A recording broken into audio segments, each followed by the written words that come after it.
Beredar sebuah video viral yang memperlihatkan momen sungkeman dalam sebuah acara pernikahan. Video tersebut diunggah oleh pemilik akun TikTok @wagunegrafi pada tanggal 27 Desember tahun 2021 lalu. Hingga kini, Minggu, tanggal 16 Januari tahun 2022, video tersebut telah ditonton sebanyak 25,5 juta kali dan disukai oleh 2,7 juta pengguna TikTok lainnya. Video momen sungkeman tersebut menjadi sorotan lantaran tingkah laku sang pengantin pria dengan ayahnya.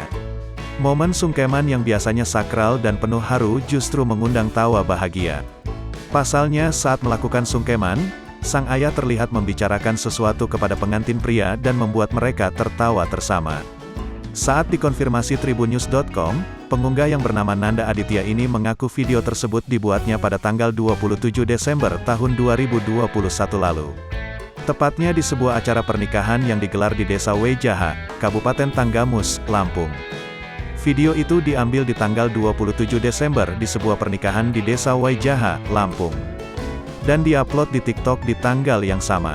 Tanggal 27 malamnya, kata Nanda kepada tribunnews.com, Minggu, tanggal 16 Januari tahun 2022. Kepada Tribun News, Nanda pun menungkapkan kronologi momen sungkeman yang diabadikannya tersebut. Menurut Nanda, awalnya prosesi sungkeman tersebut berjalan dengan normal dan mengundang haru. Saat itu Nanda juga tengah merekam momen sakral sungkeman ini. Namun suasana haru tersebut berubah saat sang pengantin pria melakukan sungkeman pada ayahnya. Pengantin pria dan ayahnya ini justru terlihat saling berbicara dan tertawa selama momen sungkeman. Usaha pemandu acara untuk membuat momen sungkeman ini menjadi haru pun gagal akibat tawa sang pengantin pria dan ayahnya.